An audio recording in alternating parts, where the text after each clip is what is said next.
Muito bem. Nós vamos conversar com vocês aqui a respeito da celebração do dia, da data, cheia de significado, repleta, encharcada de significado, do dia de Pentecostes. Bem conhecido no Novo Testamento, bem no início do Novo Testamento, marcando o derramar do Espírito, como eu imagino que a maior parte de nós conheça. Mas eu quero fazer uma lembrança, quero trazer à memória, ou talvez até trazer ao conhecimento de alguns, um pouco da origem dessa festa, mas vou fazer isso de uma forma muito diferente. Como a gente sempre faz, essa é uma continuidade da conversa que nós começamos na primeira reunião. Então, depois vai lá, dá uma olhada na primeira reunião, e os da primeira reunião também são sempre convidados a fazer a mesma coisa com a segunda. Queria te convidar a abrir a sua Bíblia em Apocalipse. Apocalipse no capítulo 6.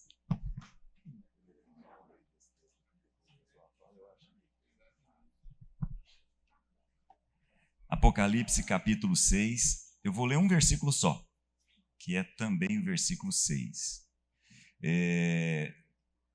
Nesse momento da carta, só deixando claro, carta de Apocalipse, Apocalipse é uma carta, é bom a gente lembrar bem disso. João está escrevendo uma carta para as igrejas da Ásia, que o conheciam muito bem, inclusive, diga-se de passagem. E essa é uma carta que João escreve a partir de visões que o Espírito vai trazendo para a vida dele. Num determinado momento, João percebe um trono, um grande trono, um trono maravilhoso no céu, ou seja, no invisível, no eterno, há um trono. Assentado no trono, ele não consegue descrever a aparência de quem está assentado no trono, ele só consegue dizer que irradia como uma pedra preciosa, é o próprio Deus, o Criador está ali. E ao lado desse trono há um cordeiro. Esse cordeiro, fazendo um resumo rápido aqui, esse cordeiro recebe um rolo, recebe um pergaminho selado, marcado. Então imagine, naqueles dias do primeiro século, os livros não eram como nós temos hoje, né, nesse formato mais conhecido como codex, esse que a gente tem hoje no dia a dia. Os livros eram pergaminhos. Alguns desses pergaminhos, dada a importância do material que estava escrito ali, eram selados. Então havia um pergaminho e havia um selo, vários pedaços, várias partes de cera, muitas vezes apertados com um anel para travar, para lacrar, literalmente para selar aquele pergaminho que está ali.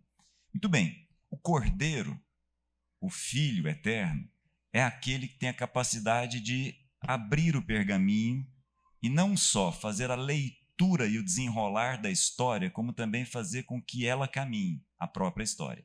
Mas isso é uma conversa à parte, não é o momento aqui. O fato é que, à medida que os selos são abertos, várias coisas vão acontecendo, várias imagens vão se formando, nesse caso especificamente, cavaleiros vão aparecendo com cores diferentes, com significados diferentes. E aí aparece um cavaleiro que tem uma balança na mão. Uma balança, em todas as culturas oriental e ocidental de todos os tempos, sempre foi símbolo de justiça. Os símbolos mudam. Como eu brinco constantemente, aí, chifre naquela época era símbolo de poder. Hoje mudou bem, né, o significado de um chifre. Naquela época, assim como hoje, balança continua sendo símbolo de justiça. E aí, à medida que os selos vão sendo abertos, à medida que os selos vão se rompendo e a história vai se desenvolvendo da perspectiva do céu, muitas coisas vão acontecendo e a gente não sabe bem o que é. Vale só, é essencial naquilo que a gente está compartilhando aqui lembrar o seguinte: por que era uma balança? Porque justiça não é o exercício do direito das igualdades, é o exercício da relação das desigualdades. É como as desigualdades se relacionam de forma equilibrada, e não como as igualdades prevalecem sobre as outras igualdades. Viu, irmão? Muito a propósito, à medida que o cavaleiro que carrega a balança está ali segurando, houve uma voz de um dos anjos dizendo o seguinte: 1 quilo, é o versículo 6, está aí, 1 quilograma de trigo por 1 denário. 3 quilos de cevada por 1 denário. Mas o seguinte, não põe a mão no azeite e no vinho. O que isso tem a ver com a nossa conversa de hoje, com o Pentecostes? O Pentecostes é uma das principais festas do povo de Israel, uma das 3 principais festas. Não são só 3, mas 3 delas são muito importantes. A Páscoa, muito conectada ao Pentecostes, uma separação de 50 dias, né, de 7 semanas. E depois a festa das cabanas é uma outra questão. Muito bem. A Páscoa tem a ver, ali no mês de abril, numa relação direta com a colheita da cevada. Depois termina a colheita da cevada, começa a colheita do trigo, e aí nós temos o período de Pentecostes. A festa de Pentecostes sempre foi marcada, como uma festa que celebrava a colheita. Sempre celebrando a colheita. E, em especial, a colheita do trigo. Mas não só do trigo, a colheita de uma forma geral. Tem a ver com o povo se reunindo para celebrar, para mostrar a eles mesmos a gratidão por aquilo que estava acontecendo. E aí, vou abrir um parêntese aqui que eu acho muito rico, acho que vale a pena a gente comentar aqui. Talvez você não saiba, talvez isso não seja comum para você. O hebreu, o judeu, não divide a Bíblia como nós dividimos. Evidentemente, para ele não há Novo Testamento. A Bíblia que Jesus lia é o que nós chamamos de Antigo Testamento. Não é um nome ideal, não, mas é o nome que nós temos aí. O judeu divide isso de uma forma muito simples, didaticamente muito simples, chamado de Tanakh. T-N-Q. Então, T vem de Torá, são os primeiros livros do nosso Antigo Testamento e também os dele. Nós costumamos chamar de lei, mas na verdade nunca foi lei, sempre foi instrução. Tanto assim que faz parte disso o livro de Gênesis. Então, a gente tem uma mania de achar que tem a ver com lex, com legislação. Não, tem a ver com instrução, tem a ver com orientação, tem a ver com direção. Muito bem. Depois disso, Torá, dentro do Tanakh, vem o N. N é Neivim, que são os profetas. E aí, de novo, outra realidade muito interessante. Para nós, profetas são Isaías, Jeremias. Para o judeu, não. Para o judeu, Juízes é profeta. Por quê? Porque o profeta sempre vai falar a respeito do que é eterno, não a nossa concepção de profecia do ponto de vista de quem enxerga o futuro. Por fim, o K, aí, né, o Tanakh, fala a respeito dos escritos. Esses escritos englobam vários livros, o livro de Salmos, por exemplo, o livro de Provérbios, mas tem 5 rolos que o judeu, interessante isso, o judeu separava de maneira muito especial. Então, haviam 5 rolos, porque os livros eram enrolados, chamados de rolos, simplesmente megilot. Cada um deles era aberto, cada um desses pergaminhos era aberto para ser lido, para ser cantado, numa das principais festas dos judeus. Então, por exemplo, no Yom Kippur, o dia mais importante para o judeu, era lido o livro de Lamentações de Jeremias, que é um livro pequenininho, né? Nesse livro, Jeremias diz para Deus assim: o Senhor fez de nós um holocausto. E isso deu origem ao que na Segunda Guerra Mundial ficou conhecido como o momento do holocausto, porque era como se o próprio Deus estivesse fazendo daqueles 6 milhões de judeus uma queima em holocausto. Isso na compreensão do próprio judeu. O livro de Esther era lido na festa do Purim, porque Purim tem a ver com sorte, porque a sorte foi lançada, e assim por diante. Mas na festa de Pentecostes tinha um livro lido. E eu queria comentar com vocês a respeito desse livro, que é o livro de Ruth. Isso pode ser uma surpresa para muitos de vocês, né? De repente o povo se reúne para celebrar um momento especial de gratidão e lê, canta o livro de Ruth. Muito bem. Para quem não é muito acostumado com o livro de Ruth, eu vou fazer uma rápida revisão aqui. Os que já sabem da história, tenham paciência com os que não sabem, mas mesmo assim, presta atenção, porque a palavra de Deus ela sempre fala, de uma forma ou de outra, nós sempre somos abençoados nesse sentido. Como é que é a história do livro de Ruth? Aliás, antes, por que o livro de Ruth é lido no Pentecostes? Porque o livro de Ruth fala do intervalo entre a colheita da cevada e a colheita do trigo. Por isso, ele é o livro especialmente escolhido para ser lido durante a festa de Pentecostes. Para quem não se lembra, num determinado momento da história de Israel, em especial na região da Judéia, onde está Belém, onde nasceria mais adiante Davi, onde nasceria mais adiante Jesus. A cidade de Belém passa por um período de fome. E aí, um casal, homem e mulher, com 2 filhos homens, naquele período de fome, decidem deixar a região da Judéia e procurar comida em outro lugar. Então, eles saem daquela região da Judéia, saem da região do povo de Israel, e vai para uma outra região, a região dos Moabitas. Muito bem. Uma região que não é uma região israelita, é uma região completamente afastada do território israelita, completamente afastada do território judaico. Muito bem. Lá, os 2 filhos se casam com 2 moças, 2 moabitas. Então, vejam, agora nós temos 3 casais nessa história. Um casal que saiu com 2 filhos homens, que se casam com 2 moabitas.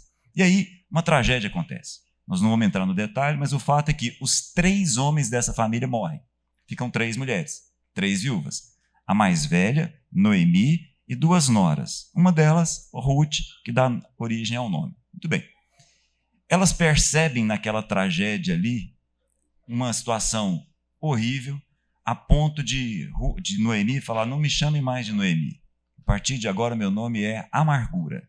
A partir de agora meu nome é Mara, porque simplesmente Deus me fez amarga. Então agora não me chamem mais de Noemi. Mudei, eu não sou mais essa pessoa.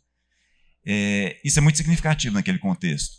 Mas o fato é que decidem voltar. Uma das noras não volta, continua lá entre os moabitas, continua no meio do povo dela. Ruth e Noemi voltam. Noemi fala: por que você está voltando comigo? Fica aí no meio do seu povo. É uma longa história que vale a pena ler depois com mais calma, mas o fato é que as 2 voltam para Belém. Então volta uma judia e volta uma moabita, ambas viúvas. Voltam, está lá. Muito bem. Chegam lá na pior condição, porque para aquela época a condição de um órfão, de uma viúva e de um estrangeiro inserido num outro povo é sempre uma condição muito difícil. E aí chega exatamente no momento em que começa a colheita da cevada. Muito bem. Na sequência, a colheita do trigo. Na legislação de Israel, diferente da legislação dos outros povos, à medida que a colheita ia sendo feita, o que caísse fora da própria propriedade, ou mesmo parte daquilo que ficava ali, não deveria ser colhido, deveria ser deixado para o órfão, para a viúva, para o estrangeiro. É uma legislação isso. Uma forma de justiça, uma forma em que a balança aproxima os diferentes, os desiguais. Esse é o ponto. E aí, as 2 começam a sair atrás e fazer isso, fazer a colheita da respiga, literalmente para sobreviver. E aí surge uma figura muito importante. O livro de Ruth é marcado por um nome, principalmente no seu original, mas em português também a gente percebe, que é o resgatador. Ele aparece 19, 20 vezes naquele pequeno livro de Ruth, livro pequenininho, várias vezes. Quem é o resgatador? E aí eu vou até trocar essa palavra, porque nós trazemos inserido nessa palavra uma concepção menor do que de fato ela é.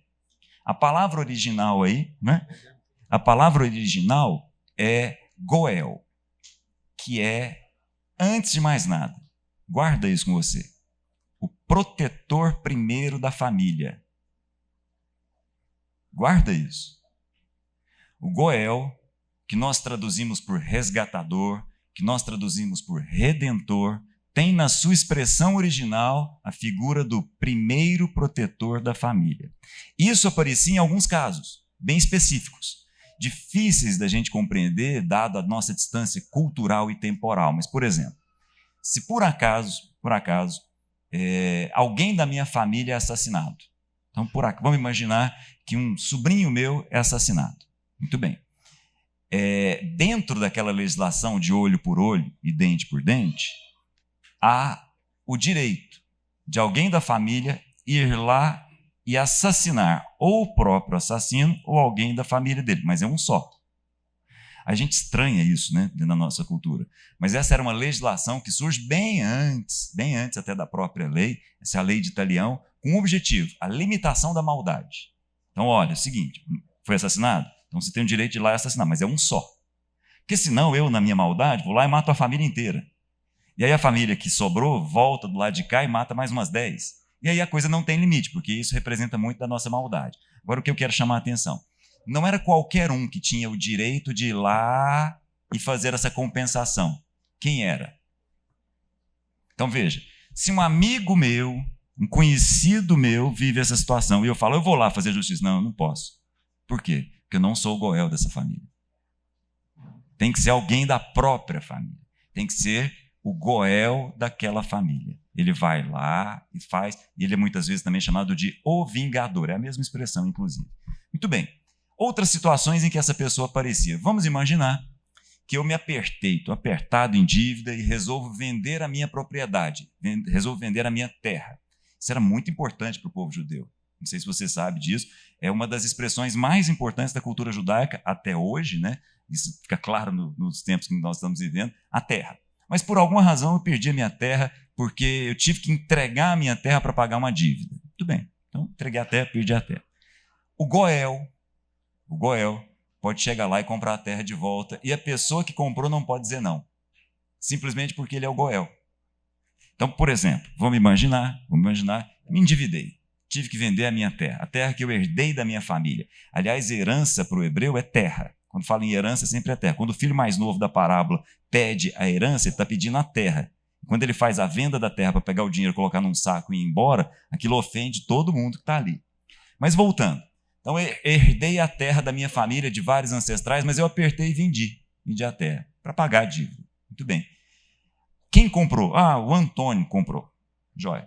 Aí o Goel da minha família, Cláudio, você vendeu sua terra? Vendeu, eu vou lá comprar ela de volta. Aí ele chega lá para comprar do Antônio. Antônio, vim comprar a terra de volta. Aí o Antônio fala, não, vou vender não. Não, você não tem esse direito. Eu sou o Goel. Eu sou o protetor da família. Você tem que me vender a terra. Entenderam quem é o Goel? Quando a pessoa se entregava também, de repente ela perdeu a terra, ela não tem mais o que fazer. Ela se entrega para pagar uma dívida, porque isso fazia parte da legislação daquela época também. Se por acaso me endividei, não tenho nem terra para vender mais, eu posso me entregar como escravo. Então, tenho uma dívida com o Paulo Júnior, me entrego. A partir de agora, estou trabalhando como escravo para você. Beleza, então está quitada a dívida, eu sou seu escravo.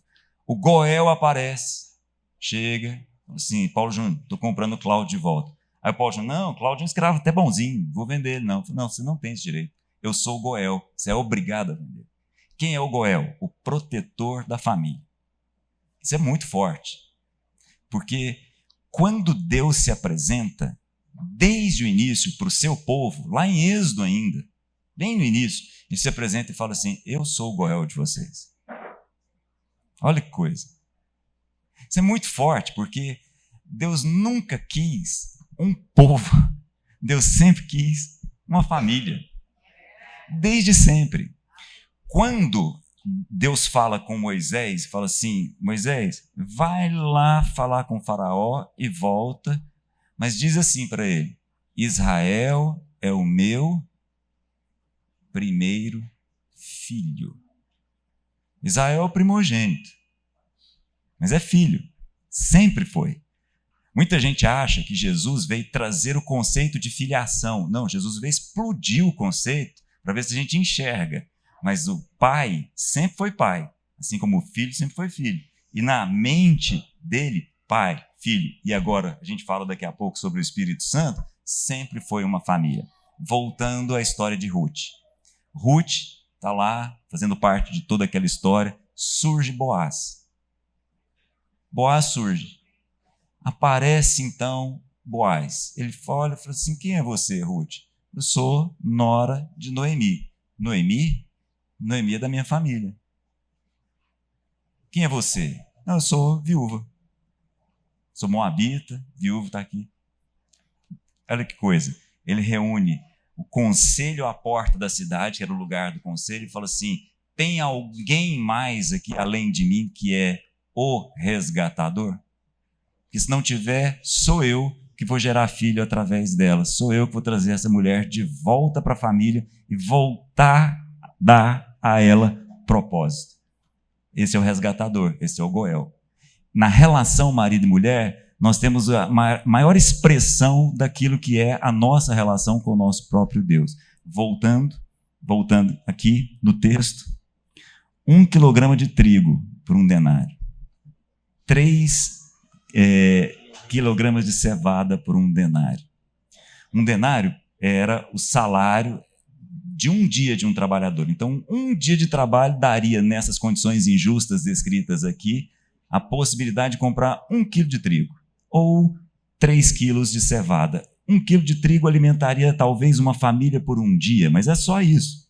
1 quilo de cevada alimentaria animais, talvez, por um dia, né? Agora, o seguinte, o azeite e o vinho não mexe, não? Amados, tudo que Deus fez com essas festas, com essas datas, não era um calendário para a gente celebrar. Era uma pedagogia para gerar uma cultura.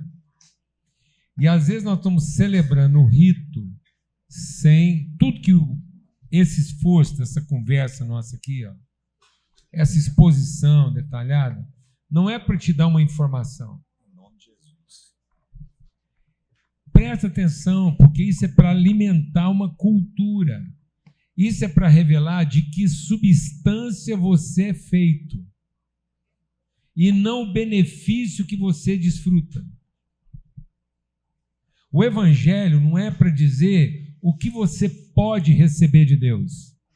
Esse ensino, tudo que Deus fez, tudo que Deus criou, a festa, por que a Ruth que canta lá no Pentecoste, e por que é Cantares que canta na Páscoa? É para você discernir a natureza da relação. Então, na Páscoa, cantava Cantares. Cantares, como a gente compartilhou no primeiro culto, é o Cântico dos Cânticos. É um Cântico dos Cânticos que é um cântico assim, não precisava harpa, não precisava guitarra, não precisava teclado. Vai sentindo aí o que era o Canto dos Cânticos. Não precisava saber tocar, não, irmãos. Entendeu? Porque o instrumento de tocar lá era outro. Era cantares. Era gemidos inexprimíveis. Quando você não sabe falar. Era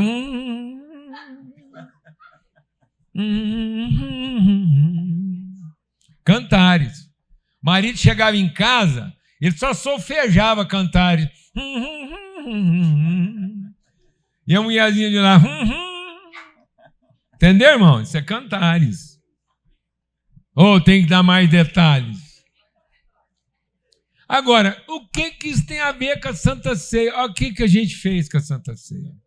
Aí, Santa Ceia, hoje o povo toma quase que de luva. Nada a ver, irmão. Nada a ver, irmão. Santa Ceia é pão rasgado, sem luva, sem camisinha. Tem que ser mais claro, não, mano? Porque não é o prazer de comer, é a responsabilidade de comungar a natureza. Por isso que era Cantares, porque Cantares falava de intimidade. Por isso que o homem se une a uma mulher e faz com ela uma só carne. Por isso que era Cantares na ceia. Porque não era para comer o pão como quem tem fome. Era para comungar a mesma natureza como quem assume a responsabilidade de pertencer ao outro. Eu sou do meu amado e ele é meu. Não tem negócio. Não tem, tô com fome. Pois é, mas eu estou totalmente sem apetite. Não tem nada a ver com apetite. Por isso que Deus abominava a relação íntima que não assumia a responsabilidade da concepção. Porque era só uma questão de satisfazer a fome. Então a mesa nunca foi para comer. Comer é coxo. Comer é coxo. É bacia no chão. Comer é tambor. Mesa é outro assunto. Por isso que a Páscoa era celebrada na colheita da cevada. Por quê, amados? Porque a cevada alimentava homens e animais. Mas trigo não, amados. Relação íntima conjugal não é pão de cevada. Não é porque está com fome. É nobreza. É dignidade. É pureza.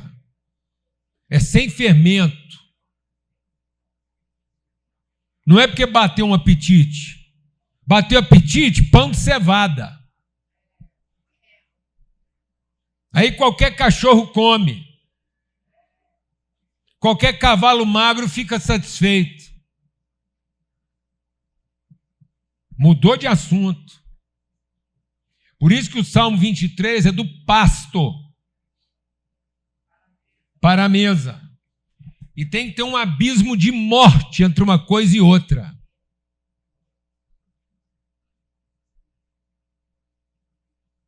Por isso que Judas comeu pão misturado e não pão sacrificado. Porque tinha pressa de comer, mas não tinha compromisso de se relacionar. Está claro ou não, irmãos?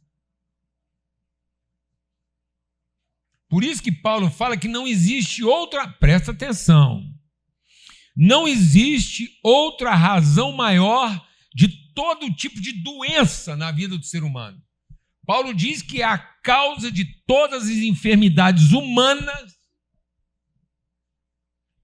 é que a gente mutilou o lugar de comunhão para transformar no lugar de satisfação dos apetites.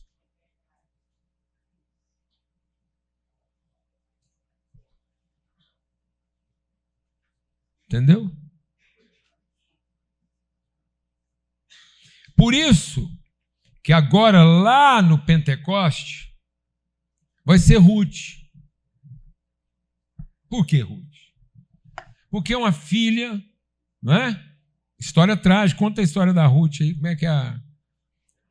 Tem toda uma... Não, tinha todo um... tem que contar. Dos Moabitas, né? Exatamente. Porque Ruth é uma Moabita. Moabita é, evidentemente, um povo de Moabe. Haviam dois irmãos, Amon não, e Moabe, de onde vêm os amonitas e os moabitas. Quem são os moabitas e os amonitas? São os filhos, resultado do incesto de Ló com as filhas, né? Está entendendo, meu irmão? Relações incestuosas. Relação incestuosa de quem está a fim de matar a fome. É fim de quem embriagou alguém, entorpeceu, enganou, se passou pelo que não era, abusou, resolveu o próprio problema. E aí, Elimeleque,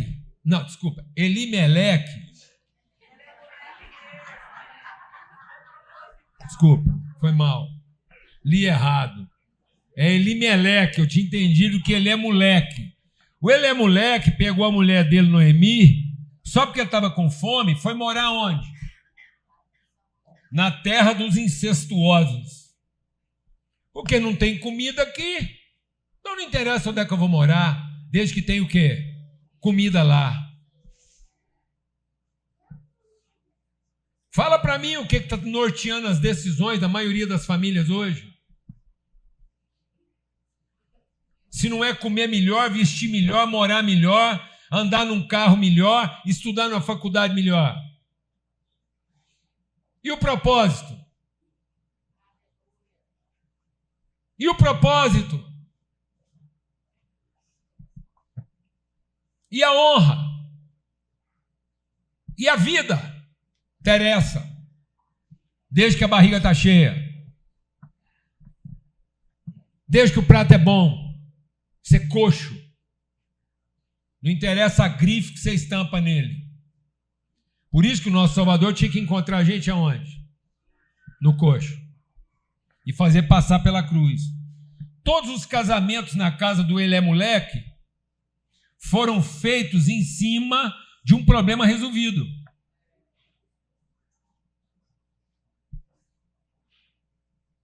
Então ele foi resolver um problema e foi nesse contexto que a família dele foi formada. Mas não desespera, não. Homens formados a partir de um prato de comida vão morrer, graças a Deus. Mas vão morrer em segurança, porque há esperança. Por isso que Jesus vem para fazer morrer esse homem. E aquele que não morrer e nascer de novo, não verá o reino de Deus. Então o reino de Deus não é para você continuar vivendo a vida que você viveu. O reino de Deus é para você finalmente fazer morrer o Elemoleque, que está formando uma família inteira compradora de prato de comida.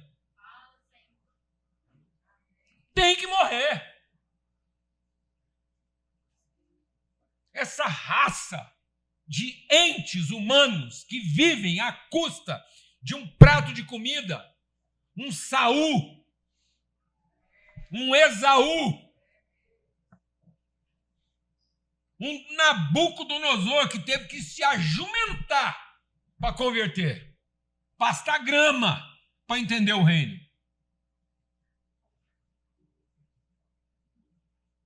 É isso. Para poder celebrar um Pentecoste. Então morreu. Para encontrar o seu Redentor. E quem é o Redentor? Aquele que vai te devolver a sua origem. É o Boaz.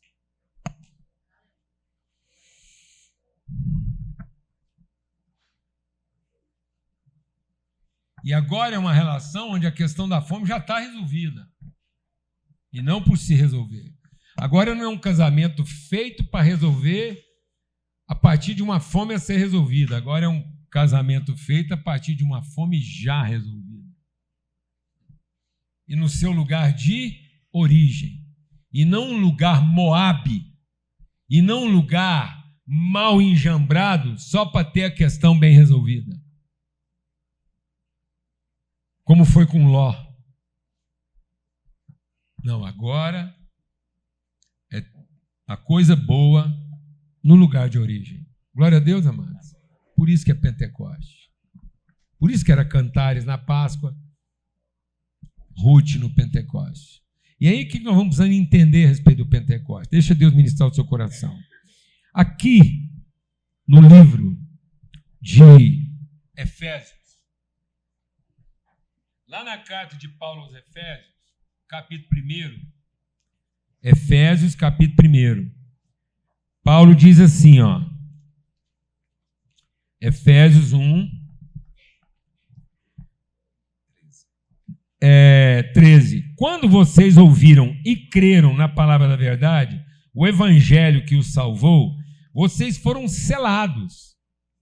O selo, o gravame, o testemunho. Selados com o quê? Selados em Cristo, com o Espírito Santo da promessa. É isso. Então, o Pentecoste, ele não celebra aquilo que estava por vir. Ele celebra aquilo que estava prometido desde o início. Então, deixa Deus ministrar o seu coração, senão você não vai celebrar o Pentecoste. Porque nós estamos achando que o Espírito Santo veio depois. Nós estamos achando que o Pentecoste é alguma coisa que aconteceu depois. Não. O nascimento de Jesus e a crucificação de Jesus é que aconteceu antes, para que a promessa do Pentecoste fosse finalmente cumprida. Mas a promessa do Pentecoste é antes do nascimento e da morte. Foi feita a promessa. Porque quem criou todas as coisas é o Pai formando uma família. Então Cristo não veio como instrumento de um Deus salvando um povo. Cristo veio para cumprir a promessa de um pai formando uma família. Então Deus não pegou um povo, salvou e depois fez desse povo a sua família. Não, Deus formou uma família, esse povo se perdeu e agora Deus está reconciliando esse povo à condição de família conforme ele tinha prometido. Então deixa o Espírito Santo de Deus ministrar o seu coração. Deus não tinha um pacto. Deus não tinha um pacto com Abraão e depois com o povo. Não, Deus tinha feito um pacto na criação. Deus fez um pacto que o humano ser seria a expressão visível de quem ele é. Deus fez um pacto com a humanidade. Todo humano ser só é humano ser. Se não for de acordo com o pacto de Deus, de todo ser humano ser uma expressão visível de quem ele é, não é ser humano. É ente humano. Não é diferente de um cachorro, de um tatu ou de uma ameba.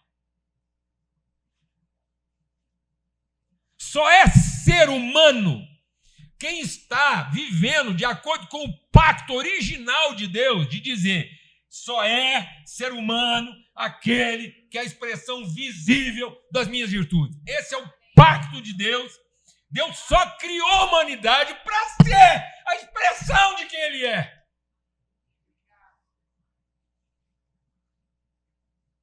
Se o que você está parindo não tem um propósito de ser a expressão de quem Deus é e a promessa que Deus fez para sua casa, você está parindo um cachorro, lambedor de vômito.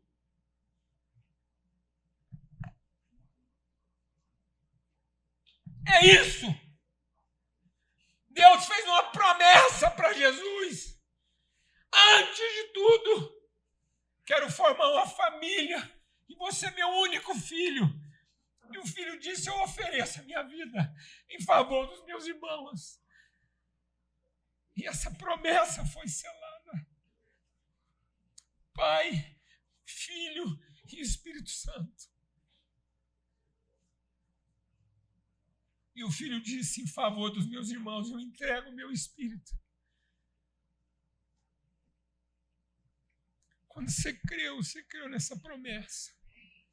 Essa promessa de Deus para o seu filho.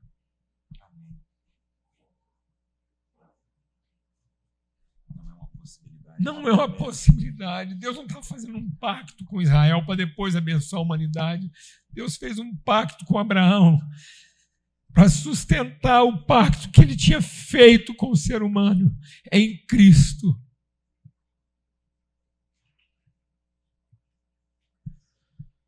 Deus não vai te dar a família que você quer.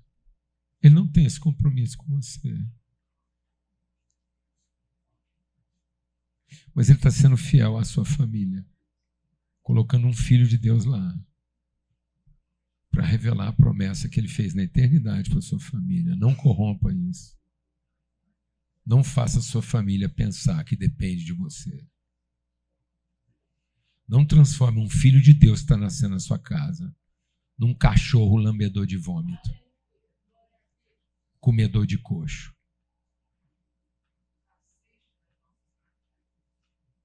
Porque se for preciso, Deus mata você e salva a sua família.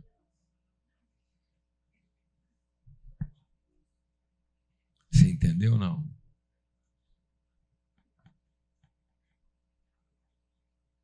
Você entendeu ou não?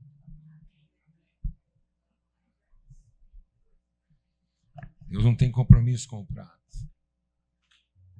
Ele tem compromisso com a história. Ele é fiel. Por isso que quem é Ruth? Uma mulher que vem de uma história de incestos e de coisas terríveis. Um incesto de um sogro com a nora. E quem é Boaz? Deixa eu falar quem é Boaz.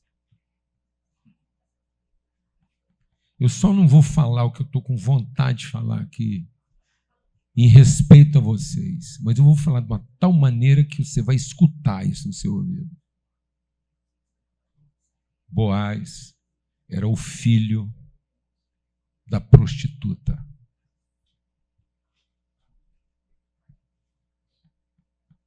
Boaz era o filho de Raabe.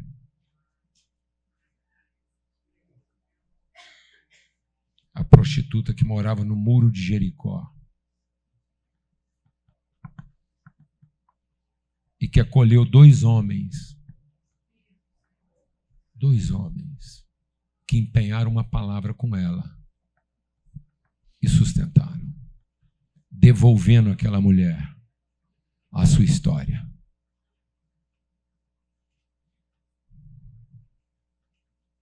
Dois homens que entraram na casa dela e trataram ela com dignidade, coisa que nenhum Elemoleque tinha feito até então. Porque até então aquela mulher só tinha encontrado Elemoleque, que ia na casa dela para matar a fome, porque eram cães lamedores de vômito. Mas o dia que dois homens entraram na casa dela e honraram a palavra de Deus empenhada com o filho, aquela mulher e toda a sua casa foi salva. E dela nasceu Boaz. E de Boaz nasceu Obed. De Obed nasceu Jessé. De Jessé nasceu Davi. Então nunca existiu maldição hereditária. Sempre existiu fidelidade hereditária. Porque a fidelidade de Deus é de geração em geração. E Deus vem sustentando a sua palavra. Por isso que Pentecostes não vem depois da Páscoa. Por isso que Pentecostes era um calendário pedagógico interessante. Porque o Pentecoste era depois de 50 dias da Páscoa. Não era? Não era? Era. Era o que a gente via. Mas, na verdade, Pentecostes era a data. E a Páscoa era 50 dias antes. Porque tudo foi criado em Cristo, por Cristo e para Cristo. Então, quando Deus estabeleceu que em Cristo todo homem e mulher seria filho de Deus, aí ele foi lá para trás e começou a criar. Amém? Certo? Ele fundamentou, ele estabeleceu o fundamento é Cristo, eles empenharam a palavra ali na Trindade, foi então, está empenhado, está firmado, fizemos pacto, então agora a gente retroage e começa. Então quando Deus disse o primeiro haja, é porque o pacto já estava firmado. Por isso que o Pentecoste era 7 vezes 7, 49, mais 1, 50. Então o Pentecoste inaugurava o ano da revelação, de uma semana de 7 anos, que dizia que a semente podia ser plantada porque ali ia dar fruto. Então o Pentecoste não estava agradecendo um resultado. O Pentecoste estava celebrando a fidelidade de Deus que diz: a semente dará o seu fruto. Pode plantar. Então o fruto não é resultado da semente. A semente é o testemunho fiel do fruto. Por isso que todo fruto carrega dentro dele a semente que o gerou. Porque é um pacto de fidelidade. E nós estamos matando a semente, achando que a promessa era comer o fruto. Quem fez do fruto comida? O capeta. Mas o fruto não era para ser comida. O fruto era para ser inspiração de que nós somos férteis. O fruto era para você não ter medo de plantar a semente. E não você ter medo de não ter o que comer. Vou repetir bem devagar. O fruto era para você não ter medo de lançar a semente. E não para você não ter medo de não ter o que você ter medo de não ter o que comer. Porque quem transformou o fruto em comida foi o capeta. porque Deus tinha feito do fruto inspiração. Sejam férteis. E o diabo disse: não, não sejam férteis, sejam satisfeitos. E qual é a primeira coisa que os casais hoje estão abrindo mão? Por que os casais estão abrindo mão de ter filhos, amados? Com medo de não ter o que comer.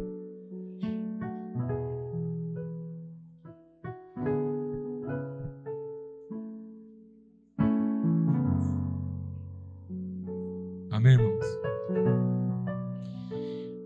Por isso o Pentecoste é aquilo que aparecia depois, porque veio antes. Era o Espírito Santo da promessa. Porque se não fosse o Pentecoste, Jesus não teria nem nascido. Se Deus falar, vai lá e nasce, eu vou ver se eu mando o Espírito. Jesus não vinha, nem nascia. Se não fosse a certeza do Pentecoste, Jesus não teria ido para a cruz. Por isso que Jesus na cruz diz: na tua mão entrego o meu Espírito, porque agora eu vou rogar ao Pai. Eu não vou pedir, não.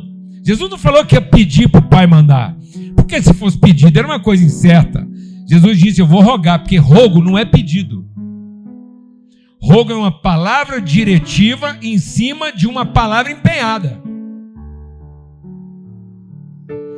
Rogo é o seguinte: então agora o Senhor manda conforme foi combinado. Glória a Deus, amados. Rogo não é dá para o Senhor mandar. Não, rogo é portanto mande. Rogo é assim pois. A promessa de Deus para a sua vida não é talvez seja, é assim pois, portanto é, então somos. Não é que bom que fosse, quem sabe será, talvez seja, é assim é. Glória a Deus, amado. Aleluia. Por isso que era os 50. Amém? Porque no Pentecoste eles não estavam celebrando. Ah, Deus, que bom que deu certo. Não, Pentecoste não era que bom que deu certo. Pentecoste é sempre será assim. É gratidão, não é agradecimento. É convicção, não é expectativa.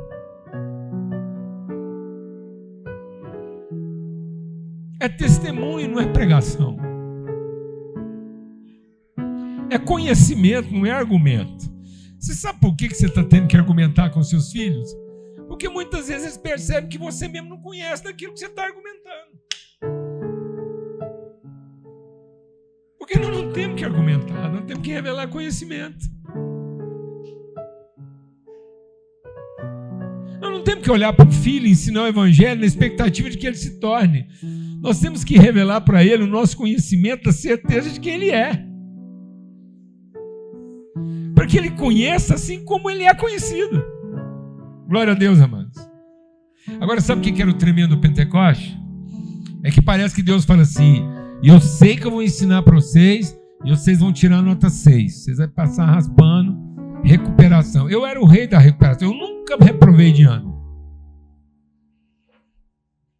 Mas eu quase bati recorde de recuperação, que tinha recuperação. Porque eu já ficava afiado na recuperação. Eu ia soltar a pipa quando todo mundo estava estudando, porque depois eu tiro essa diferença na recuperação. Então, é o seguinte. Terminando. Se ninguém entendesse nada na semana, tinha o Pentecoste. E se ninguém entendesse nada do Goé no Pentecoste, tinha um jubileu. Sabe o que era o jubileu? Se o Pentecoste eram 7 semanas de 7 dias, 49, 50 dias, o jubileu eram 7 semanas de 7 anos. Então, se em 50 anos não aparecesse nenhum Goé para comprar, zerava as contas. Ou seja, a cada 50 anos, todas as contas de Israel, toda a escravidão, os escravos eram devolvidos, as propriedades eram devolvidas, começava tudo zero de novo. Então você sabia que lá em Israel, ninguém era dono de uma propriedade comprada mais do que 50 anos?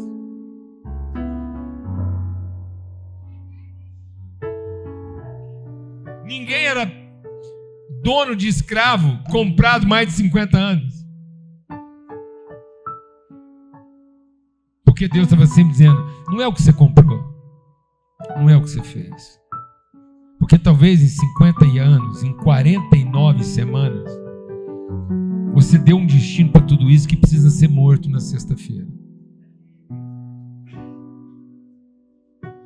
Eu mato isso em uma semana, eu mato isso em 50 dias, e nem que seja em 50 anos eu mato isso. Aquilo que eu te entreguei, que você deu um destino diferente. E aí você fica calmo, desfruta o seu sábado. Domingo a gente encontra para um Pentecoste. Para você lembrar que nunca foi o que você pensou, nem o que você esperava que fosse. Mas sempre será aquilo que eu prometi e eu declarei que seria. E o que Deus sempre declarou que seria era comunhão. Comunhão. Sabe qual era o propósito de tudo? Sabe por que Deus começou a criação?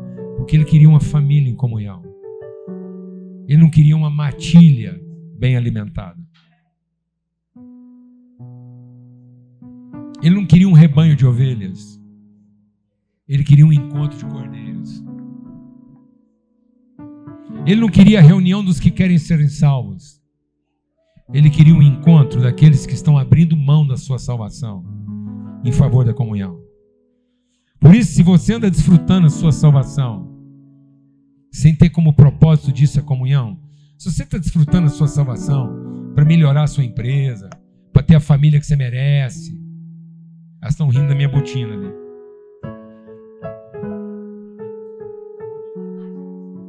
Não pode deixar. Não é porque eu queria mostrar a botina que foi presente, agora ela escondeu. Mas deu tempo de você ver. Então é o seguinte: se você está desfrutando que tudo que Deus te deu, achando que isso era para você, está fora do propósito. Nossos filhos não eram para nós. Nossos talentos não eram para nós. Sabe para quem era tudo isso? Sempre foi? Para a família. Para a comunhão. E nada disso era para ser salvo. Tudo isso era para ser sacrificado segundo um propósito. Em favor da comunhão. Por isso, nada mais fora do propósito do que continuar buscando salvação. Nada mais perdido do que, tendo sido salvo, continuar querendo ser salvo. Porque se você quiser ter certeza de que você é uma pessoa verdadeiramente salvo, é porque desde o dia que você foi verdadeiramente salvo, você nunca mais quis ser salvo. Se te der férias, você não quer. Dê folga, você não quer.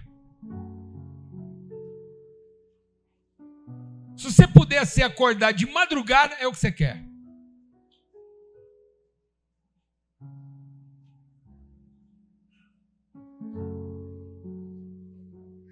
Irmão vira para mim e fala assim: eu não te liguei porque estava de madrugada.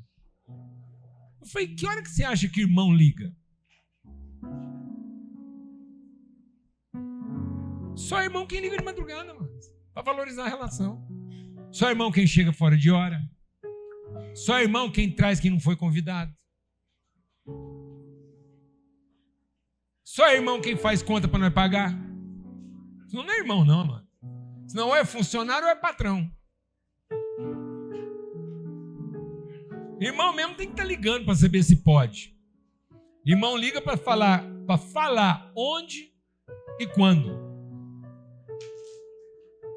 Posso ouvir um amém, amados? Aleluia. Porque o propósito é o quê? É a comunhão. Porque se não for para o propósito da comunhão, não adiantou o nascimento e nem adiantou a cruz. Cristo não viria para nascer e morrer para te salvar se não fosse para devolver a gente a comunhão.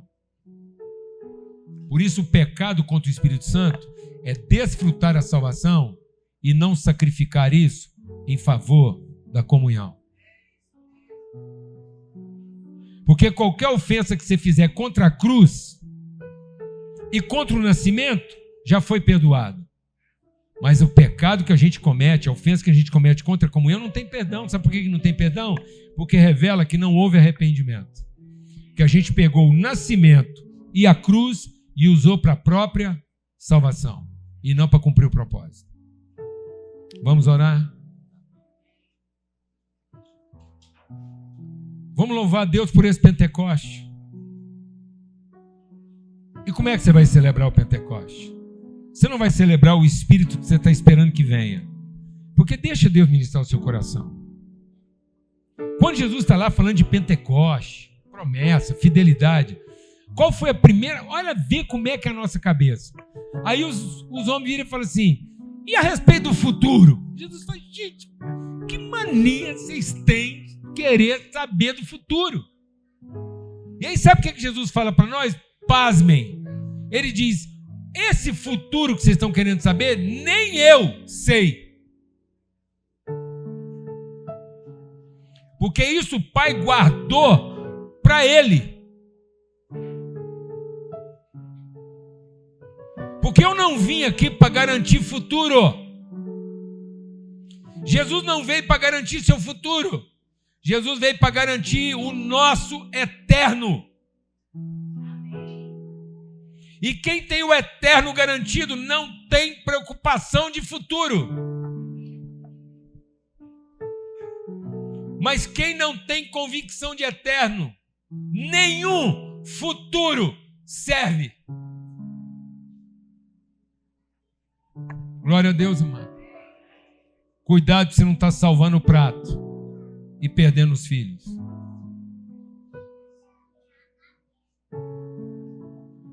Cuidado para você não estar ensinando seus filhos a comprar comida, quando eles deveriam estar aprendendo a servir à mesa.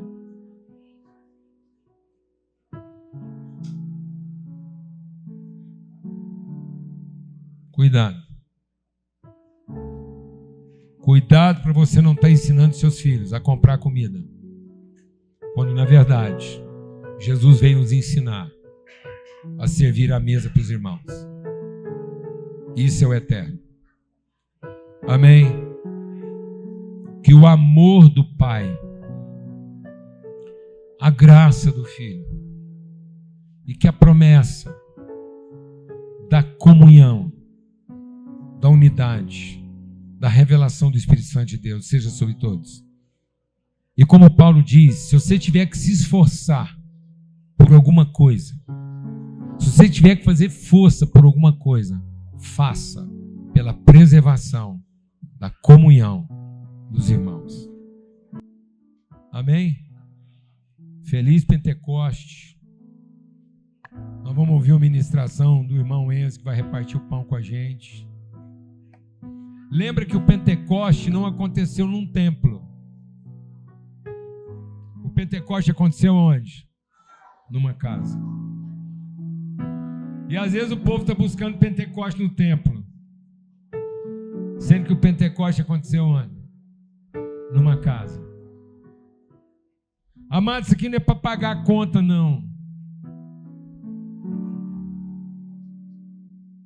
Se isso aqui não for a sua forma bendita e responsável de compartilhar seu pão, amém. Isso aqui não é dinheiro para comprar cevada.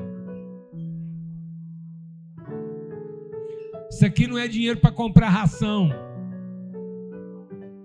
Isso aqui é dinheiro para compartilhar trigo. Verdade. Amém. Isso aqui não é recurso para matar a fome, como a gente ouviu hoje da menina. Isso aqui é recurso para expressar nossa dignidade, virtudes, nosso respeito, amém, pelas relações. Amém. Amém?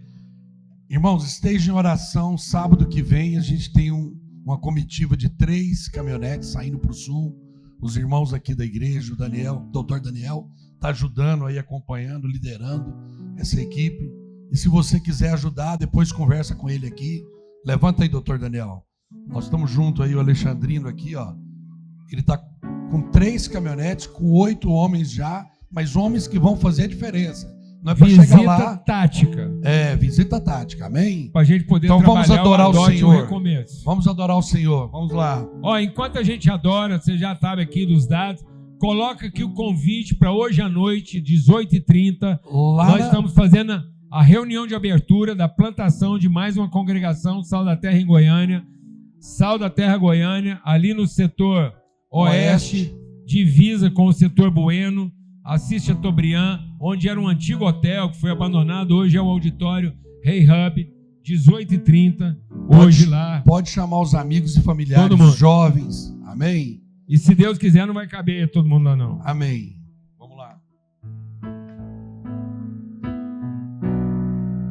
Sei que os teus olhos, sempre atentos, permanecem em mim. E os teus ouvidos estão sensíveis para ouvir meu clamor. Posso até chorar, mas a alegria vem de manhã. És Deus de perto, também de longe, nunca mudaste, tu és fiel.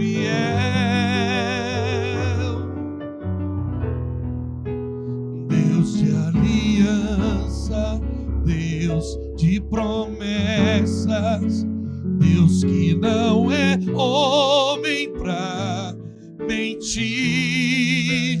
Tudo pode passar, tudo pode mudar, mas tua palavra vai se cumprir. Estamos liberados, meus irmãos. Deus abençoe a todos.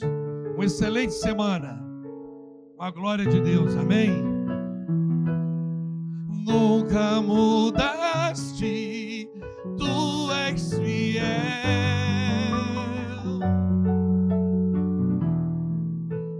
Deus de aliança, Deus de promessas, Deus que não é homem pra mentir.